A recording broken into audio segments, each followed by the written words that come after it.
Solo Salimia Waru. What's up, everybody? And today, as everybody is eagerly tuned in and listening to the nation, president addressing the nation and the State of the nation address. And there are so many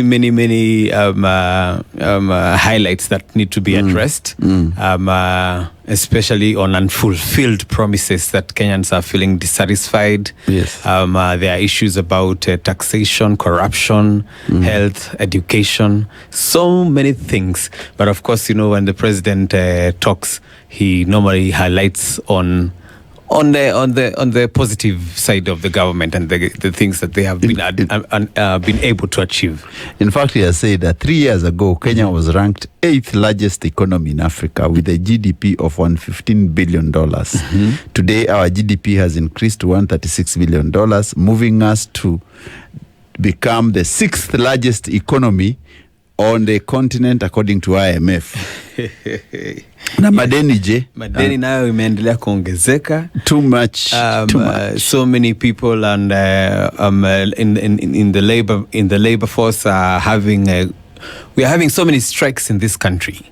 Yeah, from teachers, doctors, you name it. So many people. We have issues with the farmers and fertilizers, taxations, so many things, and even matters including affordable housing. So many things that, and I think the nation is really keen to hear what the president is going to be saying today. I think the president, the State of Nation address, also gives us an opportunity to critique his government. Yes. Because all those things will fact check for you and tell you Kenyans out there whether the president is saying the truth or is keeping up with his what he does best. So let's wait and see whether this State of Nation address has some tangible things which are saying. But the question I wanted to ask. Yes. Did the Harambee Stars players get those houses? Well, I think a promise is a promise. As long as they got the money, which many football fans accused the players of being reluctant because during the friendlies there were no financial promises. No wonder we were being thrashed there. It was raining goals on our end when we faced Senegal. But I think a promise is a promise. And it will be really disappointing to hear that the Harambee Stars players who were promised, this both the male team and the girls team, who are outstanding in all tournaments. But it will be very disappointing in case these promises were not met. I don't know whether the promises were met, but if Harambee Stars players got that the houses, kindly let us know. Yes. And where are the houses? Yeah. And is there anyone who has moved into those houses? Because we'd like to know for sure. Yes. If they got their houses, because. And Charles, if I ask you, when they say that they are awarding the players the houses, what happens to the technical team? What happens to the? Is it only the footballers? Does the coach also, is he entitled to a house as well? Benny McCarthy, his assistant coach, the technical bench from the medical staff. We hoped that they'll be part of the deal, but I'm not sure. Because what I know for sure is if the president promises $1 million shillings, then it should be able to be split amongst. There should be no people who are left to go home empty-handed. I think it is true, but you see the houses you can't share, so it's you're supposed to be given a house on your own. That's true. Yeah. So you cannot split that. You can't split that. So the president we should know whether the Harambee Stars players got houses. Yes. And have they moved into those new or the houses they were promised? That would be very interesting to know. Yeah.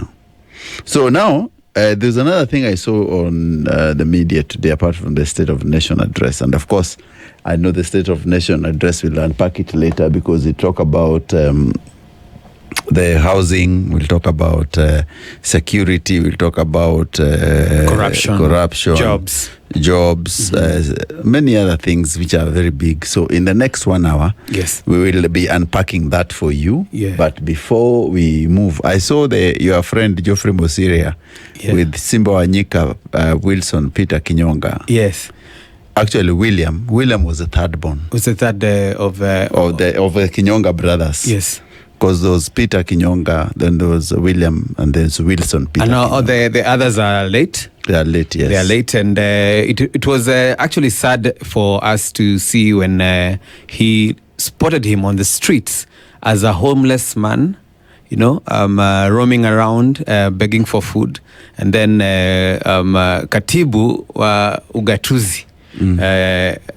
Katibu wa mazingira gatuzi la Nairobi. But now he's been moved to another customer service. Yeah. Probably that's why he falls in too as well, because he came through for the legendary singer. Yeah. And he said that he's relocated him and moved him into an elderly's home where he can get care. Yeah.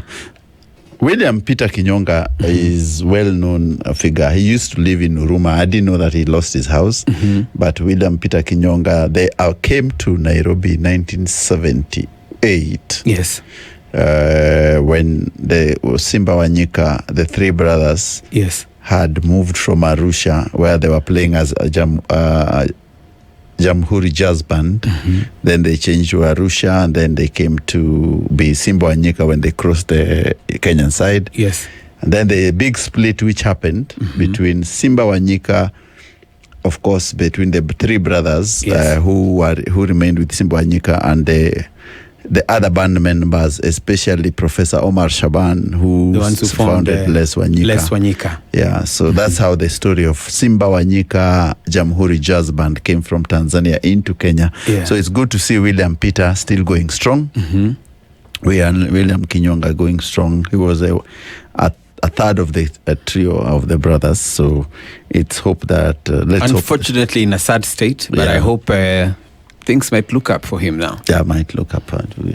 So, ladies and gentlemen, welcome to the show as usual on this Thursday afternoon. And of course, now, when you are just chilling, it's always good to check what's happening around you. And today, there was something happening. Of course, the musician, and we talked about Betty Bayo sometimes back, the burial was today. And so, what did Kanyari do? Kanyari. Well, not really a laughing matter. I don't know whether he was being criticized harshly or it was just a slip of the tongue. But it looked like when Kanyari took the podium to give his tribute to the late mother of his kids. Yes. It looked like he was having trouble reading his tribute. Yes. And because it was in English. So at one point he was saying that he was just appreciating how, they had their time together. And at one point akasema, even my drama, it was too much and we were laughing about it. And it looked like the mourners laughed. Yes. Well, a section of the mourners laughed, and if you look on the screens, you'll see like the close family members were at pain to laugh. Of course, it looked a bit uncomfortable. He went on, no much drama really, but much later, when the bishop who was presiding the ceremony, Bishop Michael Wanderi, took to the podium, it looked like his words were criticizing what Kanyari was saying, and he was wondering why someone would come to make other people laugh, laugh to the last tooth, as if they were celebrating something in a very, very happy way. So I don't know whether he was harsh. I don't know whether he fetched it too far, but his words seemed to criticize Kanyari's sense of light humor during the tribute. But also Kanyari is not serious. You know why? You can see Kanyari started complaining about the seating arrangement. Yes. saying that he felt very bad when the kids, his blood, was so close to Tash, the father or the Betty's husband now. Yeah. But if the way he behaves, didn't you think these kids, because they have always known this other man as the father, because you can see the young son actually leaning on the stepdad, and the daughter also. It's debatable because during the viewing, it looked like Kanyari walked with the little boy, Victor Sky, and it looked like the hubby Tash came with the daughter. So, well, it looks like, really, I don't think there's so much of a tussle about who is a father and who is not. Clearly, Kanyari is a father, and though he was not actively under the same roof living with the kids, the kids also know him as their father, but they knew Tash as the husband to their mother, who then comes in again as their father. Is it a tussle of two men? But, what is the role of a stepfather? I'm telling you. What is the role of a stepfather? That's a big question. The role of a stepfather, especially when the mother is gone. Yeah, what's the role of a stepfather? It's a very difficult thing to unpack. But let's see how this thing turns out. But Kanyari and the rest of the team, the people who are there. But I picked nothing wrong with it. I think he said he said in his tribute that he's going to do everything in his possibility, in his possibility to make sure that the kids grow in the best way possible, even after the demise of their mother. Kanyari said that. And he has promised that. That's a promise. Yes. Reality is different. Yes. So anyway, away from Kanyari, there's also something which I have just checked, and I'm just wondering, if you look at the way this State of Nation address is being conducted, do you think that Kenyans out there will have a huge say that the government has been performing for them? The state of the nation, very critical. With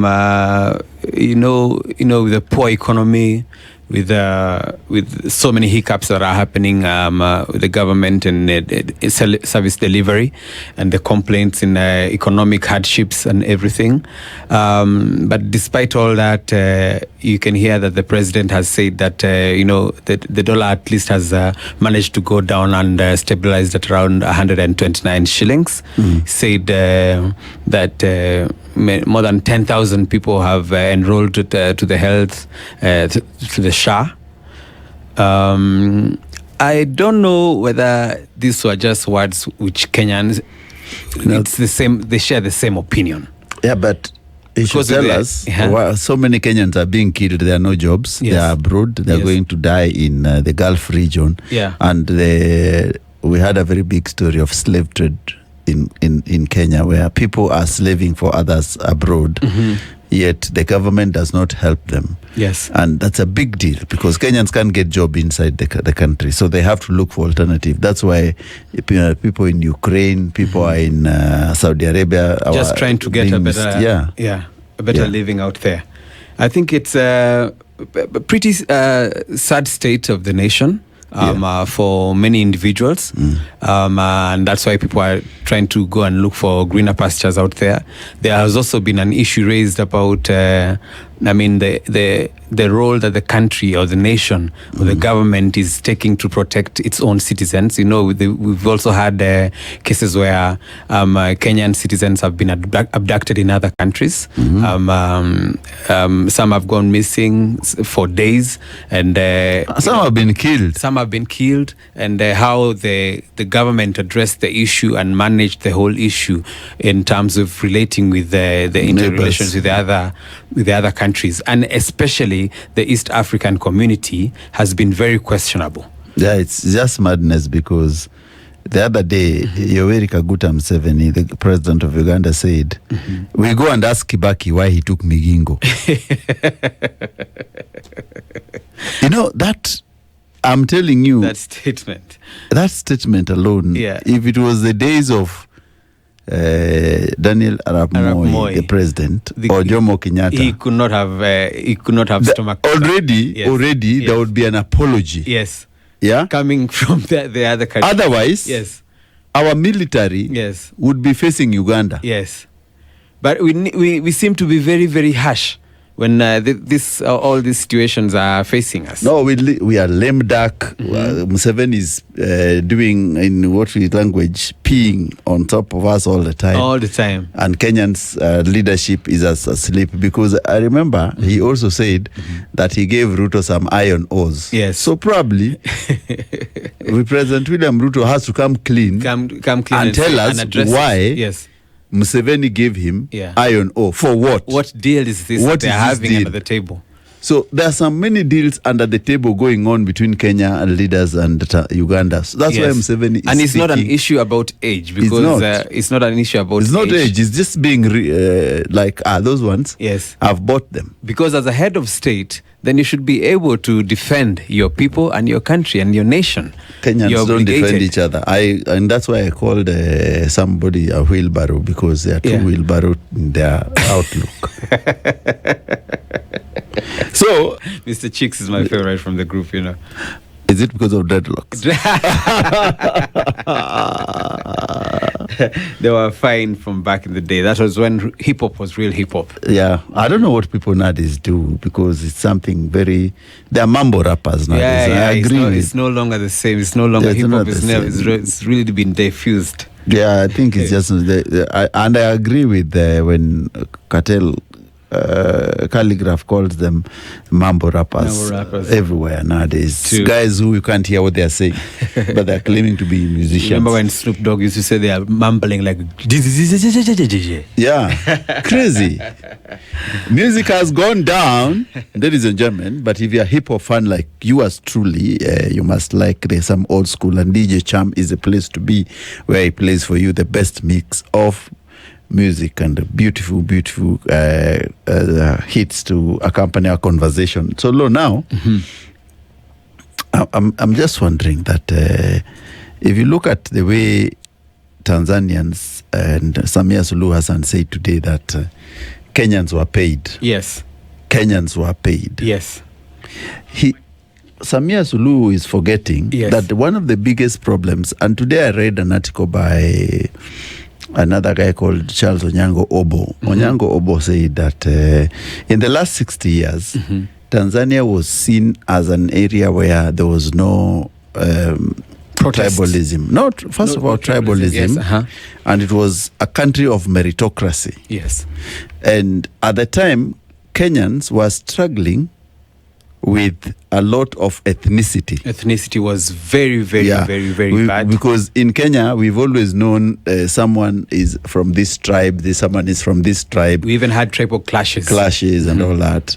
So, and if you look at East Africa, it's only in Kenya that the country has the most progressive constitution. Yes. Because if you look at the Kenyan Constitution of 2010, there is no single day a Kenyan president can nominate his wife to be a minister. Because Kenyans will come for you or next of kin. Yes. But like if you openly. If you go to Uganda, Museveni is the president. The forefront. Yes. The wife is a minister for education. Yes. The son is a army general, commander in chief, commander. Yes. And many other positions, the uncles, the brothers, they have they control everything, investment areas and everything in Uganda. It's like a monarchy. If you come to Tanzania now, it's already showing. Samia Suluhu has done the unthinkable. Yes. Already, the daughter, the son-in-law, Jakaya's son. So it is the whole thing again. Yes. But in Kenya, you can nominate to parliament only. Yes. You can't give responsibility beyond that, because Kenyans will not accept such nonsense. And thanks to our strong constitution as well, I think that has really helped us up. But you know, Kenya has struggled for the longest time. Even that whole dark era of tribalism and tribal clashes that happened back in the 90s during the Moi era. I remember the tribal clashes when those are the front pages images that will forever be a reminder of the dark days that were then. You remember 2000, actually it's 2007. 2007 was the post-election violence. Oh. But you remember there was the tribal clashes that were happening back in the day when people were fighting for land and stuff like that. So Kenya, we can say we have made some leaps, and thanks to the constitution. No, we Kenyans, yes. And we are very progressive in our thinking, and that's why you see Gen Z said they're troublers. Yes, exactly. What Tanzania started with is where Kenya is going. It's going right now. And where Kenya left is where Tanzania is going. Is the direction they seem to So have if taken Nyerere up. woke up today, Julius Kambarage Nyerere, the president of Tanzania, a very respected Pan-Africanist, wakes up today, he'll be so shocked He would be of so the shocked fall of the beloved country. of what he left. In fact, and I always say that, and that's why I like listening to Roman Stamina when they say parapanda. It says, ukienda da, hakuna vyuma, lakini vitanda vimejaa. Ndio. So it's interesting the way we look at this bigger picture, but Samia Suluhu should give us a break. It's you should not bring Kenya in all your problems. Because what she said yesterday, was it today, when she spoke today when she was commissioning the commission of inquiry on what led to the post-election violence, the violence and the protests that happened after the elections. And in her statement, she said that there were protesters who were actually paid to come and cause trouble in Tanzania, basically saying that this was not homegrown. This was something from external forces from other countries who are actually paid to come and demonstrate and make sure that they bring down the country. I think Samia lives in a different world, because if he's still putting her head in the sand, then I think she has to really wake up quickly, because this thing will not go. It's pretty ugly. It's and ugly, I think and even the just Tanzanians are now are beginning to open their eyes. They're beginning to see, they're beginning to speak out, especially those ones who are abroad, because a lot of people who have been in the country in Tanzania are not enjoying that freedom of speech and expression. Especially if you try to express such opinions on social media. And you remember during the election period, they had even shut down the network and the internet, which really goes against democracy and freedom of expression. A very, very sad state at this era. It's very, very crazy. Yeah, we do not need to have another Tanzania with such more. But we have been seeing very many uprisings coming in different countries. We just talked about Bangladesh the other day. Could this be a time bomb also for East African countries? You see, the Gen Z is Gen Z everywhere. They're the same. Yes. So it has come home. Tribeless, and they want to be had. Yeah, so we are saying that the chickens have come home to roost eventually, even in Tanzania. Yes. Chickens have come home to roost, to quote Malcolm X. Yes. That's what he said, and then they assassinated him. So, Lord, do you remember Lost Boys came to Nairobi? Yes, back in the 90s. Yes, in the 90s. And Fundi Frank, our friend, made for them one of the best jackets. Fundi Frank's label is Tango 1996. Back in the day. Yeah, Fundi Frank. But the question is, Fundi Frank, Solo here. Yes. My friend Burale, Pastor. Yes. Ojiambo. I want to name them. Yes. Mutaoa lini? Sisi bado vijana wadogo. Tuko town. When will you get married, you guys? I've named you, my friends who are not married. Yes. Solomon Koko here. Aineo Jiambo, Bolingo. Pastor Robert Burale, my friend. Who have I left out? Fundi Frank, the designer. Yeah.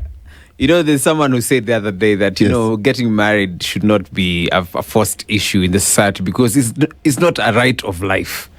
Okay? Yes. It's not a right of life. So, I mean, we can still be around, hang around, just hanging around. Ladies, I've named some guys. I'll add their Okwiri of Airtel. So I know that my friends who are not married, there are many. I've just named them, but we're asking them, mtaoa lini? If you see Robert Burale, tell him I'm asking him.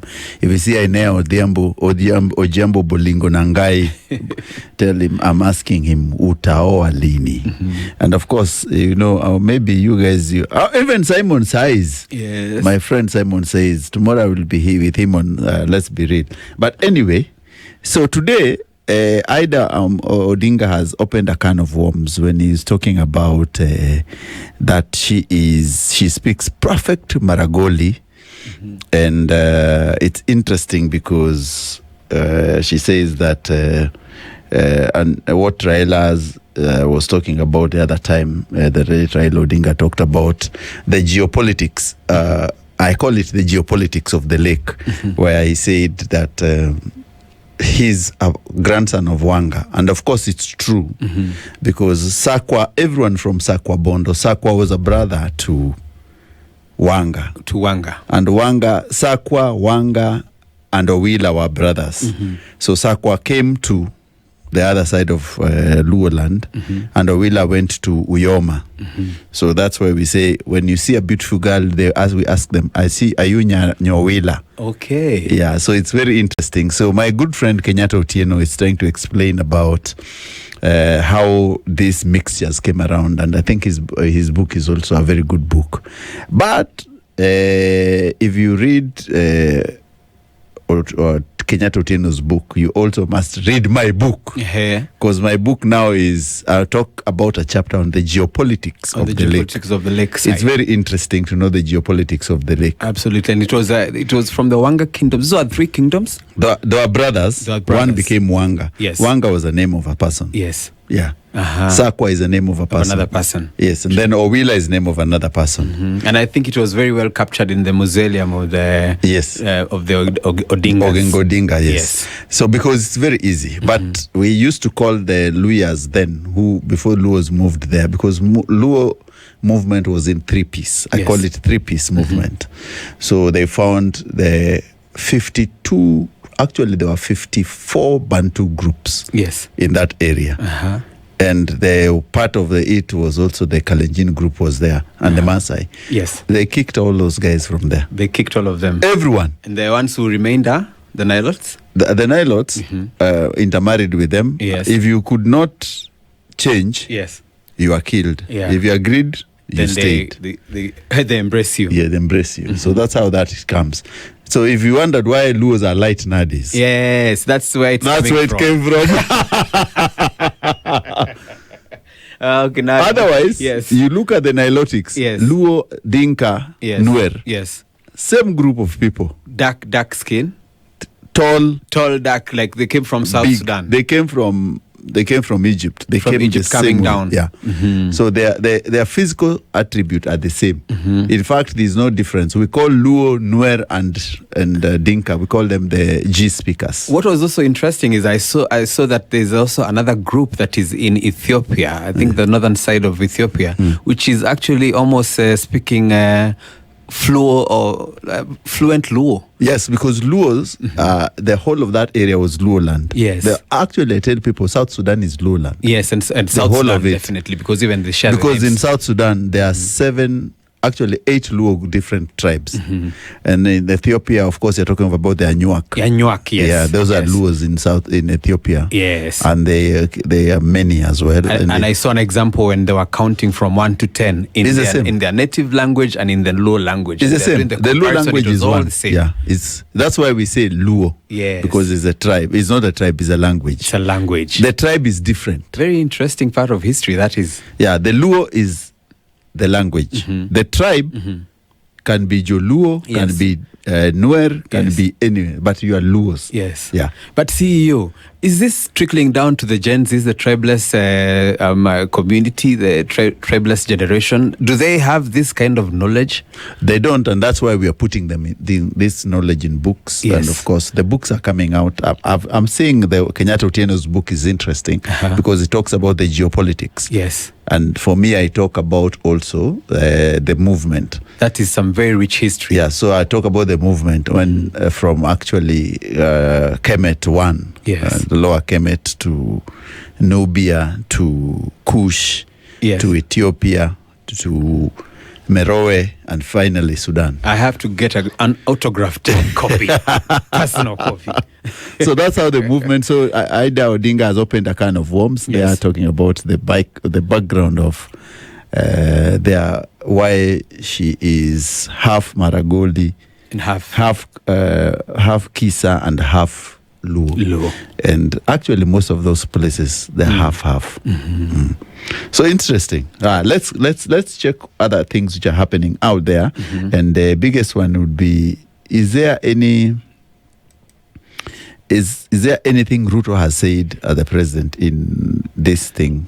Well, amidst all the mounting pressure about, citizens eagerly waiting to hear what he was going to say, he has really praised the economic gain, and also said that since he obtained office, the inflation rate has gone.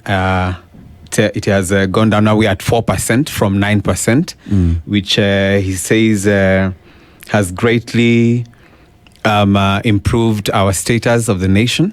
And he has even said, quoting, said that many countries that were age mates with Kenya at independence are today on the side of the world, on the other side of the world.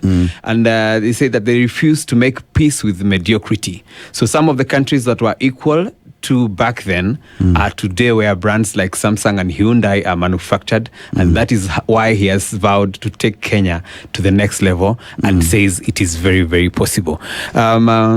He's also praised a lot of agricultural gains that Kenya has, leaps that Kenya has gained, saying that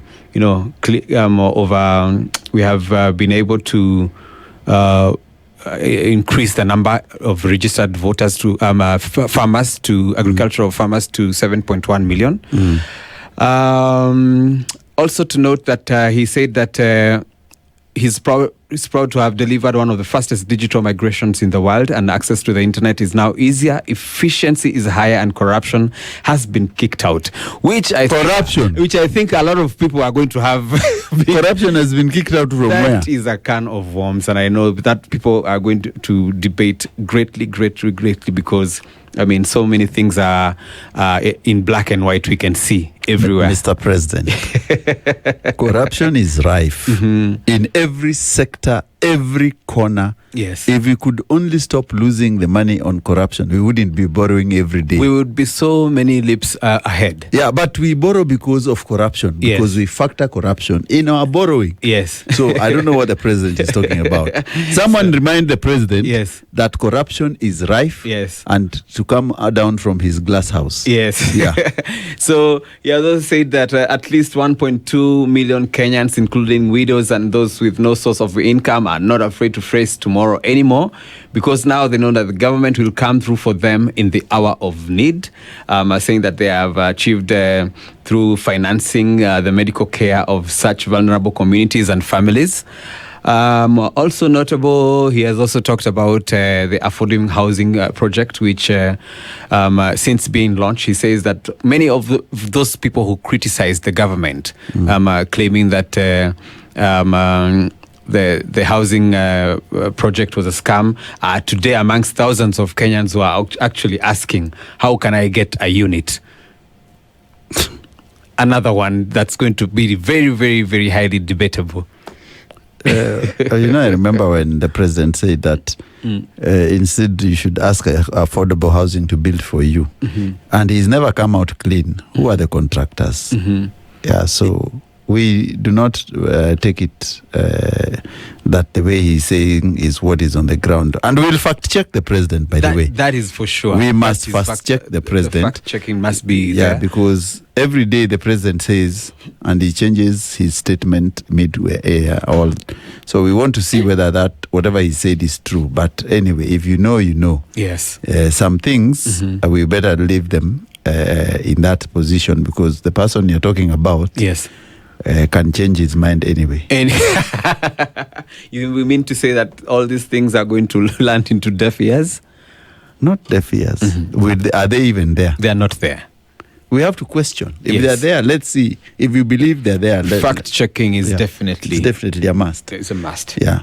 So, Lo, we see that the other day I was telling you, by the way. Yes. Now I've found what I was telling you about Kenya and the losses we've had. Yes. There's a few minutes ago, before we joined, talked about the president and his State of the Nation address. Yes.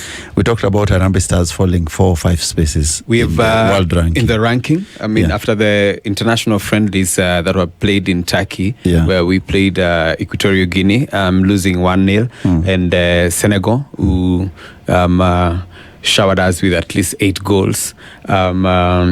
The rankings for Harambee Stars, we have moved 4 places down, up from 109 down to 114 right now. Hey, we are down to Kochinika sleepers. But anyway, we said about how Kenyans have been losing football matches in the biggest losses in history. Yes. So Kenyans, Yes. here we go. Hey, Uganda versus Kenya, December 14, 1932. 1932. December 14, 1932. 11. Harambee Stars, Yes. 1. 1. Oh, we pulled 1. Uganda Cranes, 11. 13. 13. Oh. Aya. Uh-huh. Let's go to Ghana. December 12, 1965. Yes. Hiyo ni Jamhuri Day. Jamhuri Day. We invited Ghanaians Yes. to come play with us To celebrate 1965 to Yes. celebrate Jamhuri Day. Jamhuri Day. 1965. They hammered us how many? Hey, Ghana. Yeah. Black Stars. Yes. 13. 13. Harambee Stars. Yes. 2. 2. Uh-huh. Then let's move to 1978. Yes. November 13. Yes. Yes. Zambia Yes. versus Harambee Stars. Chipolopolo Chipolopolo. versus Stars. Yes. Chipolopolo 9. 9. Harambee Stars 0. Whoa, that was the biggest improvement of the 2 highest scores. Yeah. And now, just the other day, Senegal 8, Harambee Stars So 0. Senegal 8. Yes. Harambee Stars 0. 18th November 18th November. 2025. It But- seems that this 2 months towards the end of the and year, then you forgot Mali Mali. versus Kenya, 7th October 2021. Yes. Mali 5. 5. Kenya 0. That one is at least not so bad. It's a consolation. But that's what I was saying, and I follow the words of Julius Malema when he said, please, there should be a goal limit where you say, now this is enough for the game. Yeah. Because when you extend up to your lead to up to over 8 goals to no response, I think now you're basically fighting someone who's asleep. I tell you. Even if we're trying to measure ourselves to the big giants, that is not the meaning of a sleeping giant. Not at all. Are we a sleeping giant or? We are completely asleep.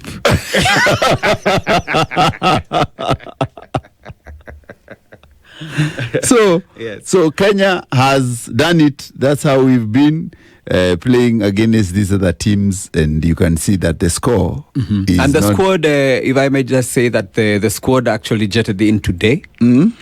And you could tell by their faces, Yes. just the look of their faces. I think everybody just wanted to come back home and go take a nap. Yeah, because, and also, why are you taking that match to Turkey?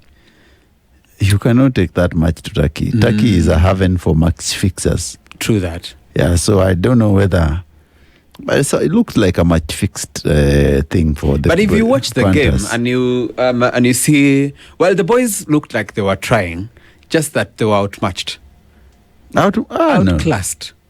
Absolutely, because some of the goals and how the international players from Senegal, for example, Sadio Mane scoring a hat-trick, they almost came so easy. Not a lapse, you can't even explain, but they almost came in so easy. Good game, but very porous defense. Very, very, extremely porous.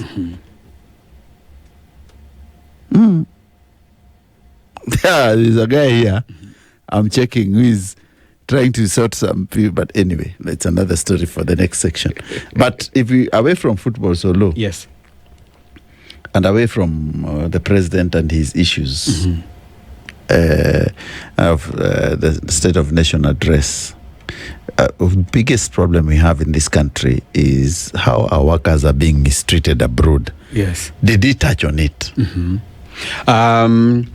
Which is also another very, very big issue because of the state of Kenyans working in other countries. And we've just talked about not even working, even those ones who are visiting other countries. Yes. We've heard of those cases of abductions and disappearances. And now it looks like it's trickling down also to the question of how safe are workers when they go to work in foreign countries. And who is benefiting? And Actually, who is benefiting? Who is benefiting? Then there was a big expose that seemed to link some people, some high-ranking families in the government who seem to be benefiting a lot from all those foreign workers who are being exported to other countries. We call it the slave trade. The slave trade. Yeah, it's actually slave trade. That's where you send your people for very poor jobs. Yes. They're not paid in full, and then you pocket their commission. Yes, in large in billions of shillings. And people die there every single day, and you do not care. And it's sad. If you want to send your daughter or your son out of sight of this country, please make sure you understand where they are going and whether it's legit, because the chances of coming back is slim. It's very, very slim. And number two, death might be lurking around the corner for them. And then that's a very, very sad state when we have bodies being flown back into the country quietly and just been given to their families to bury. It's a very, very sad state. It's very sad. The people do not give you food. People do not give you money. Your passport is confiscated. You're taken to the front line. You're tortured. Yes. Please do not let your kids get out of the country if you do not know what they're actually going to do. Please do your due diligence. You know where Kampala buses are light? Yes. And if it was very early in the morning. Early in the morning. Almost 5, going to 6. Yes. And he wanted to take a taxi. Those days there were no Ubers, ladies and gentlemen. There were no Ubers. Yes.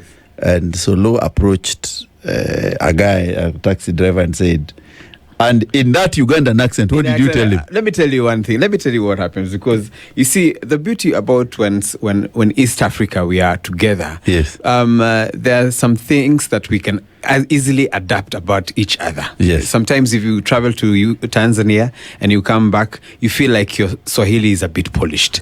If you go to Uganda and you come back, you feel like your English is a little bit corrupted, but you're still going with the flow. Yes. So what happened in this situation is the taxi driver came and I had still really adapted this greeting formula of Ogambachi. Sebo.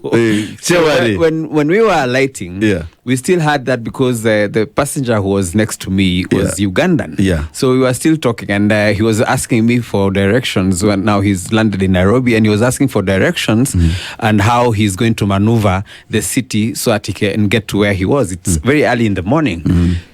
So this one man had us conversing, and he actually thought that I am from Uganda, and he told me, Sebo, Wanj. I said, I'm fine. And then he said, I said Ugambachi. He said, Tawari Sebo. I asked him, Sebo, tell me, how much is it to take me to the city center, to the CBD of Nairobi? You just drop me at the Kenikom bus station, and I can take a bus home. Yes. The lucky man, Njoroge. Today is his lucky morning. Yes. And he even bid farewell to all his other taxi drivers who are waiting over there. He said, mimi nimepata yangu. Wacha niende. Washa sasa niende nimefunga kazi. So I decided to be patient, and I just wanted to see the situation because I know my way around town. Yeah. And so I told him, okay, fine, let's go. It's a CBD. I knew how much it would cost me from the bus station to the CBD. To the CBD. Averagely around 300 shillings. What does the guy do? So I sit back with my bags. And funnily enough, I was very patient, by the way. He decided to take me up, take me down to Railways, drive all the way to Nyayo Stadium. Yes. Take the roundabout, drive down now to and then we got back and ended up at the Serena. Yes. Now we are coming down Kenyatta Avenue. Yes. I was patient. Yeah. I was acting like I'm from Uganda. Yeah. And I kept telling him, I see your country is very beautiful. I see you have skyscrapers. It's not like us in Uganda. Yes. Now, when we got to Kencom, yes, and it was time for me to alight, yeah, I told him, my friend, but I thought we just came from the other side of the road, and you now brought me here. We are here. Yeah. How much is it going to be? To cost me? He told me it's 1,000. I asked him, is it a 1,000 for Uganda or the Kenyan? He told me this is 1,000 Kenya shillings. But I told him, because I'd heard him speak Swahili, fluent Swahili, I asked him, lakini Njoroge, si tumetoka tu pale. And he took the 400 shillings, but he was so furious and told me, mwache kucheza na watu wewe. Mwache kucheza na kazi ya mtu.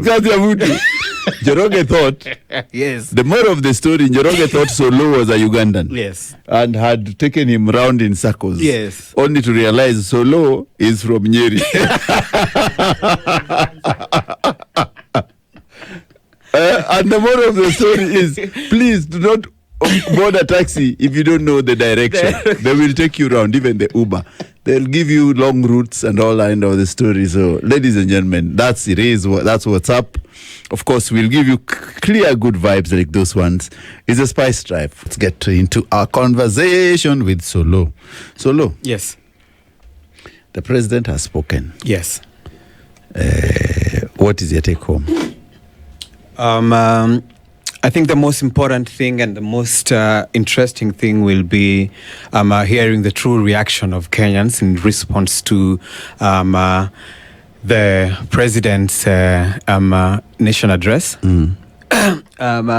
But also hearing that or noting that our legislators, our representatives in both houses, actually interrupted the state of address to sing two-term.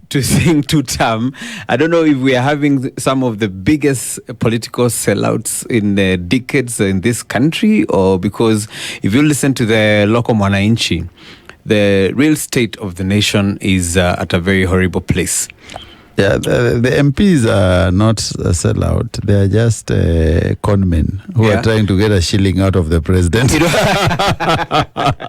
Because the chance for two-term almost sounded staged. Even got the president posing for a couple of seconds there as they kept on chanting right there. And they know what the situation on the ground is. If I just check some of the things that we have covered on our website, that is www.standardmedia.co.ke.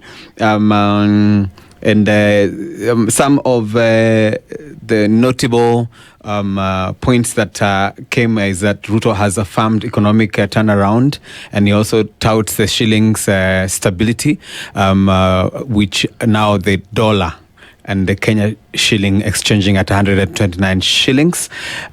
He's also indicated that right now the growth has moderated to 4.6% in 2025 from 9.6% in 2022, which and also says that the foreign reserves have surpassed $12 billion. The Kenyan shilling has held it that for nearly 2 years now.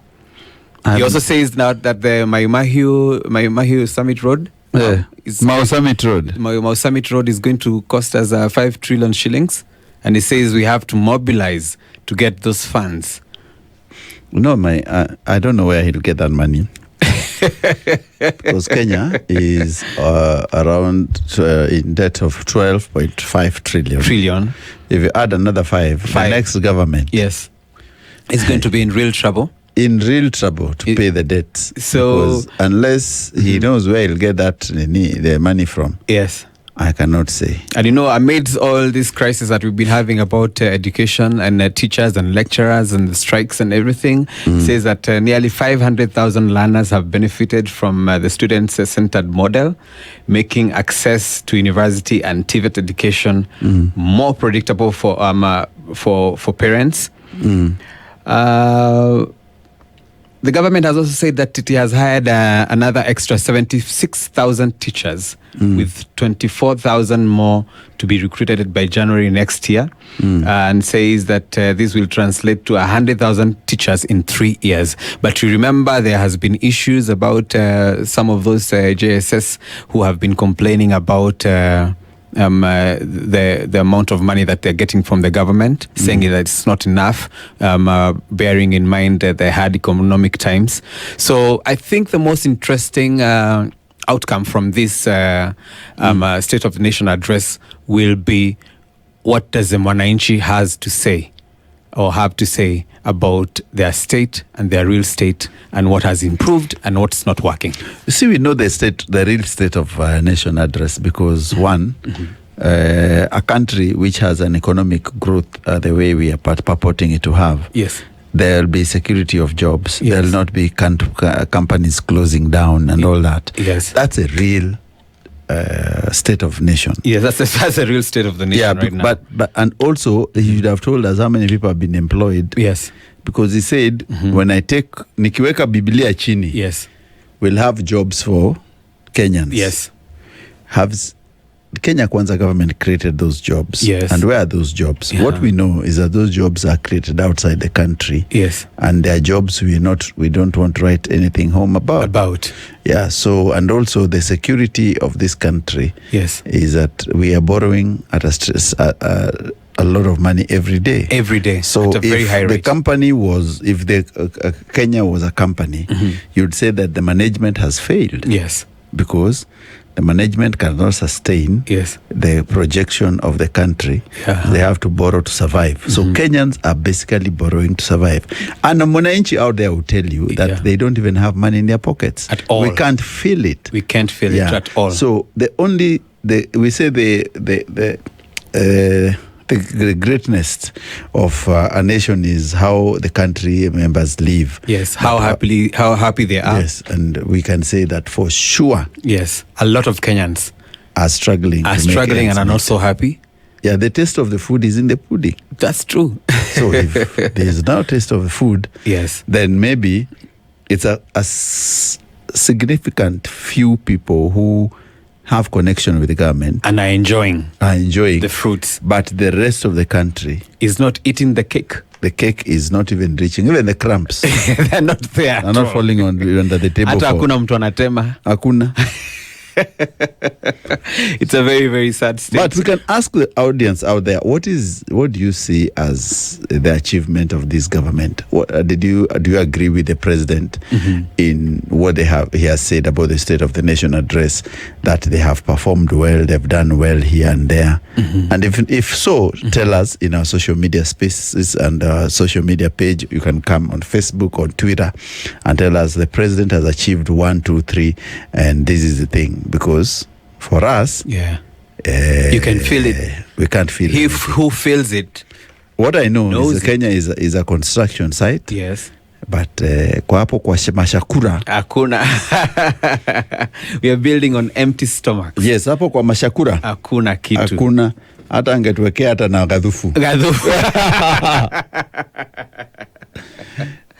Safi sana.